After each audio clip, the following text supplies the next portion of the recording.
25. kiri. Kuidas saab kõiki armastav Jumal inimesi põrgus piinata?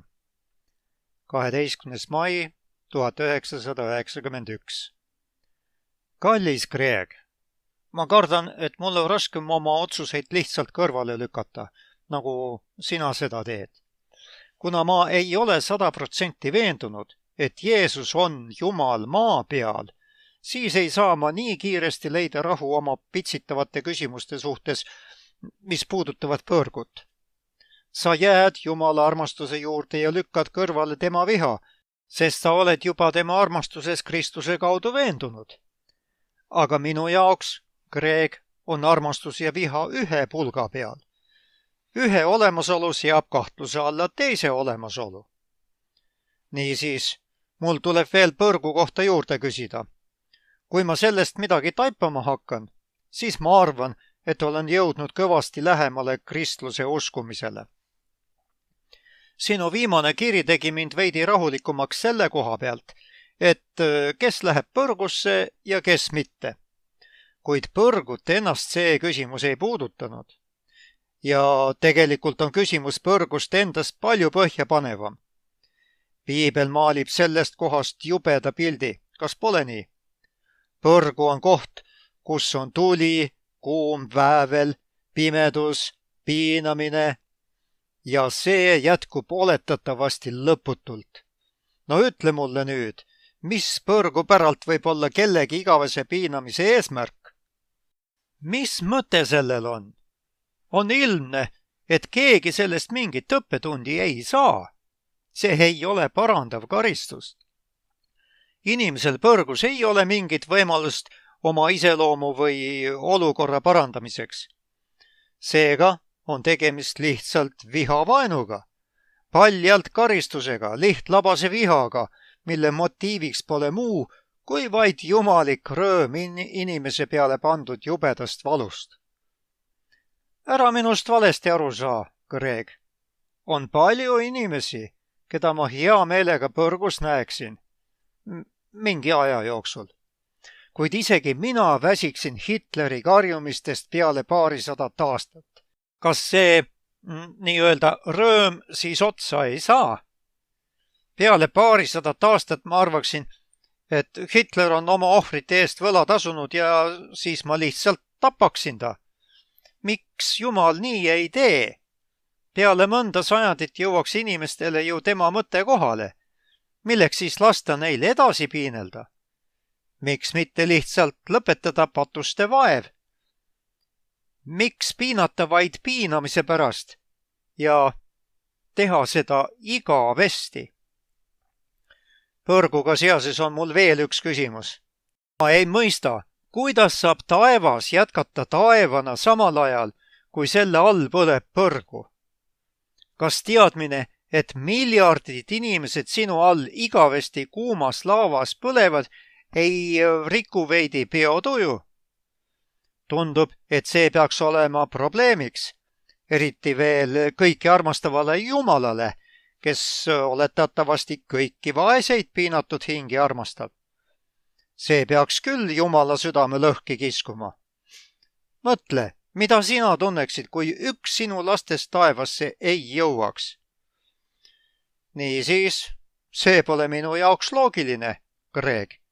Ja ma ei ole ka nii kaugele jõudnud, et ma suudaksin oma arusaamise põrgust lihtsalt kõrvale lükata. Jumala iseloomu üle mõistetakse praegu minu elus kohut ja seega on vaja töötada väga veenva tõestusmaterjaliga. Siiralt sinu, isa. 28. mai 1991. Kallis isa, sa oled ennast nii võimsalt väljendanud kui üldse võimalik. Põrgu on tõeline teoloogiline probleem. Ma tunnistan seda. Olles täiesti aus, isa, ma ei ole sellest ise ka väga hästi aru saanud. Kuid mul on piisavalt põhjuseid uskumaks Jeesust ja Piiblit, et tunnistada, mida nemad põrgu kohta ütlevad, kuigi ma kõike päris hästi ei mõista. Kui ma peaksin ümber mõtlema ja hülgama need 2 autoriteetset allikat sellepärast, et mina nende põrguõpetusest aru ei saa, siis peaksin ma kõrvale lükkama ja ära seletama kõik tõestusmaterjali, mis nende allikate poolt räägivad. Ja see on minu arvates rohkem kui põrgulikult raske. Seega, ma usun isegi siis, kui ma ei mõista. Aga ma pole ka päris segaduses, et mitte osata sinu küsimusele vastata. Ma olen ju ikkagi Boyd. Las ma esitan 4 üldist kommentaari. Esiteks, peaaegu mitte keegi ei võta juttu põrgust kui tule ja väävli järvest sõnasõnaliselt. Piibel kasutab selle paiga kirjeldamiseks hulgaliselt metafoore, mis üksteisele vastu räägiksid, kui neid võetaks sõnasõnaliselt. Näiteks kirjeldatakse põrgut kui kohta, kus on täielik pimedus, kuid samas ka, kus on tuli. Seda kirjeldatakse kui põrguhauda ja samuti kui järve põleva väävliga. Seda kirjeldatakse kui paika, kus on karistus, kuid samas ka täielik häving. Vahel on inimesi põrgus kirjeldatud kui välja heidetud õhtusöögilt taevas, vahel kui alla heidetud põrguhauda, vahel kui piitsutatud teenri poolt. Vahel tunduvad nad mässavatena, see on see hammaste kiristamine, vahel isegi kurbadena, Luuka 16. Nagu sa näed, on metafoorid väga erinevad ja ühtegi neist ei saa võtta kui päevapiltniku portreed põrgust. Pigem on iga võrdluse eesmärk meile selgeks teha, et põrgu on üks väga halb koht. Põrgu on kõik vastupidine sellele, mida Jumal inimkonna jaoks soovib. Ja seda väljendab metafooriliselt sõna põrgu ka ise. Põrgu on kreeka keeles Gehenna ja Gehenna oli üks org väljaspool Jeruusalemma, mida kasutati linna prügimäena. Piibli autorid tahavad öelda, et see, mis jõuab põrgusse, on inimkonna jääk. Põrgu on kosmose prügimägi. See on inimeste lõplik saatus, kes teevad vabalt valiku elada elu, mida Jumal pole neile kunagi soovinud. Neist saab prügi, nad on välja heidetud, nad põlevad tules. Kõik piibli metafoorid viitavad selles suunas. Teine põhimõte on see, isa, et mitte Jumal ei pane inimesi põrgusse, vaid inimesed ise. Piibel ütleb, Jumal ei taha, et ükski peaks hukka minema, vaid et igaüks võiks meelt parandada. Kui siis keegi põrgusse läheb, on see Jumala tahte vastu.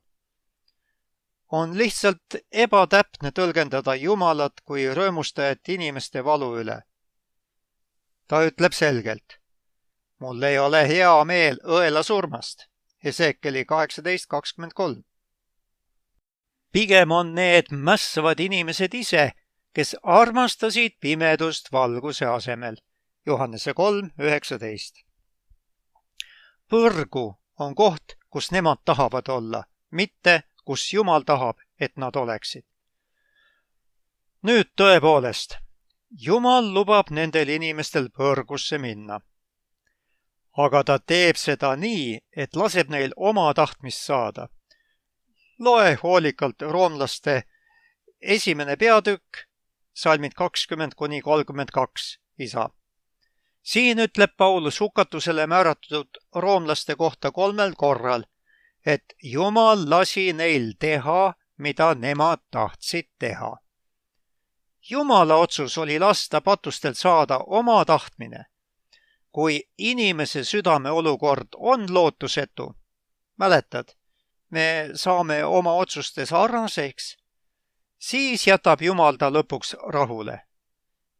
Mine ja tee oma tahtmist, ütleb ta, ja seda öeldes heidab Jumal nad põrgusse. Jumal laseb neil oma eneseloomingust saada igavikuliseks. Sellist seisust hukatusele määratud tegelikult armastavad, kuigi see on jube ja eemale tõukav nende vaatevinklist, kes on saanud Jumala armastusest puudutatud ja kes nii-öelda janunevad õigluse järele. Alkohoolik, kes armastab oma pudelit rohkem kui oma naist, lapsi ja kodu, saab lõpuks oma tahtmise, kui ta perekonda nii-öelda rahule jätab. Kuid kas ülejäänud meist, kes nii haiged ei ole, ei näe seda mitte kui põrgut? See just näitab, kui madalale mees on langenud, kui ta arvab end olevat õnnelikum oma pudeliga kui ilma pudelita ja koos millegi muuga. Tema otsustab juua, kuid tegelikult on ta haletsusväärne. Joodik saab oma tahtmise, aga jõuab selle nii-öelda eesõigusega põrgusse. Ta on piinades, kuid see on ta enda valitud piin. Samuti on Jumalaga, isa. Jumal annab enesest sõltuvale patusele, kes teda tunda ei taha, mida patune tahab. Kuid selle tõttu jääb patune ilma tegelikust elu mõttest. Olles enese ära lõiganud ainsast armastuse, rõõmu ja rahu elu allikast, mis inimkonnal on, vajub inimene lõpuks olemisse, milles ei ole üldse armastust, rahu ega rõõmu. C.S. Lewis ütles põrgu kohta kunagi, et see on olemine, mis on vähem kui olemine. Temast saab prügi, mis ei kõlba Jumala poolt mõeldud eesmärgi jaoks. Ta on nüüd saanud kõigeks vastupidiseks Jumala poolt planeeritule. Tema eksisteerimine on traagiline abort. Kolmas mõte on järgmine. Kui põrgu on päriselt igavesti suletud, ja ma usun, et on, siis on see suletud seestpoolt. Jälle C.S. Lewis. Taas ei ole Jumala tahtmine see, mis patuseid põrgus kinni hoiab, vaid patuste tahe. See on ju ikkagi midagi, mida nad ise tahavad. Põrgu igavikulisus on seega tahte igavikulisus, mis on iseenese vastu pöördunud ja blokeerib ära kõik, mis võiks teda kunagi terve olemise viisini viia. Selles valguses nähtuna ei ole minu arvates põrgu igavikulisust nii halvasti mõistetav. Ma peaksin isegi ütlema, et vaid selline õpetus sobib kokku meie kogemusega inimloomusest. Nagu ma ühes varasemas kirjas kirjutasin, kas pole nii, et mida kauem me ühel teel kõnnime, seda raskem on meil kunagi sellelt teelt kõrvale astuda. Kas pole nii, et igal hetkel kinnistame endid mingisuguse olemusena? Kas pole me praegugi ennast igavikuliseks tegemas? Kas piibli õpetus, et ükskord jäävad inimesed sellisteks, nagu nad igaüks oma olemuses on, pole mitte see, mida võib inimloomuse analüüsist järeldada? Tuleb aeg, kui enam ei saa teha otsuseid ega muudatusi. Sel hetkel saavad taevas ja põrgu igavikulisteks. Seega pole lihtsalt nii, et Jumal piinab inimesi igavesti mingisugusest sadistlikust rõõmust inimeste valu üle. Valu, mida inimesed hukatuses kogevad, on nende endi poolt põhjustatud ja nende seisundi igavikulisus on samuti nende endi poolt põhjustatud ja eelistatud. 4. ja viimane mõte, isa, on järgmine. Sa mõtlesid, et miks Jumal lõpuks mässajaid nende vaevadest ei vabasta? Miks ei tee ta lihtsalt jumalikku eutanaasiat, et lõpetada neetute eksistents? Sa peaksid teadma, et mitmed austatud evangeelse koguduse juhid just seda arvavadki piibli õpetavat. Piibli teksti analüüsi põhjal väidavad nad, et piibli enda õpetuse järgi hävitab Jumal lõpuks need, kes ei ole Kristuses. Karistus on nii-öelda igavene, kuna sellel on igavesed tagajärjed, mitte sellepärast, et see kestab igavesti. Need teoloogid märgivad, et vaid selline nägemus põrgust sobib kokku piibelliku jutuga hukatusele määratute hukkumisest, hävimisest, põletamisest nagu aganad ja nii edasi. Õelad on nagu unenägu, kui üles ärgatakse ja nad on, nagu neid poleks olnudki. Psalm 73:20, Obadia 16. Selle arusaama kohaselt koonduvad Jumala kohtumõistmine ja arm samale teole. Jumal mõistab kohut mässajate üle samas, kui ta nende eksisteerimise lõpetab. Just nii, et nad ei peaks taluma seda, mida traditsiooniline nägemus põrgust inimesi talumas näeb. Kui minu arvates on see nägemus puhtalt mõistuslikul tasandil vastupandamatu, siis on mul ikkagi mõned teistsugused eksegeetilised järeldused. Aga ma arvan, et sa peaksid teadma, et kui sa otsustad just sellisesse põrgusse uskuda, siis ei läheks sa piiblit aluseks võtvast usust siiski eemale. Ma arvan, et see on arvestatav võimalus. Kui neetuid lõplikult hävitav seisukoht peaks peale jääma, ei pea sa muretsema biotoju rikkumise pärast taevas. Kui see seisukoht ei jää peale, siis jääb muidugi probleem alles, aga ma ei arva, et sellest üle ei saaks. On mitmeid võimalusi olukorra nägemiseks viisil, mil põrgu lootusetus ei ole taevas märkimisväärne biotoju rikkuja. C.S. Lewis ja ka teised on näiteks spekuleerinud selle üle, et taeva ja põrgu dimensioonid võivad olla vastavuses mõlema elanike vaimsete omadustega. Armastus on avatud, lai ja laienev, kaasatõmbav, samal ajal kui isekus on sissepoole, tühine, kitsas ja väike. Põrgus olijate perspektiivis muud polegi kui see, mis neil on. Taevaelanike perspektiivis aga on põrgu eksisteerimine liiga väike ja tühine, et seda märgata. Seega on nad nagu unenägu, kui üles ärgatakse. Kas ei sarnane see üsnagi suhtele, mis tänapäeval väiklastel inimestel nii-öelda tegelike inimestega on? Ma küll kahtlen, kas ma olen eemaldanud kõik raskused selle õpetuse ümbert, kuid loodetavasti on põrgu küsimus sinu jaoks veidi selgem. Kõige olulisem põrgu juures, isa, ei ole mitte selle mõistmine või seletamine, vaid selle vältimine. Ükskõik, milline teooria kellelgi on, põrgu on jube reaalsus, millest inimesed ei ole mõeldud osa saama. Ning ometi on meie rass nii langenud ja nii võimatult nässu keeratud, et ainus viis sellest paigast hoidumiseks on kinni haarata päästjast. Tema on meie ainus lootus, isa. Mõtle niiviisi, kui Jeesus suri meie eest vabatahtlikult, et meie võiksime põrgut vältida, siis peab põrgu üks meeletult õudne koht olema. Arstimi äärmuslikkus viitab haiguse koledusele. Kogu minu lootuses ja kõigis minu palvetes, Greg.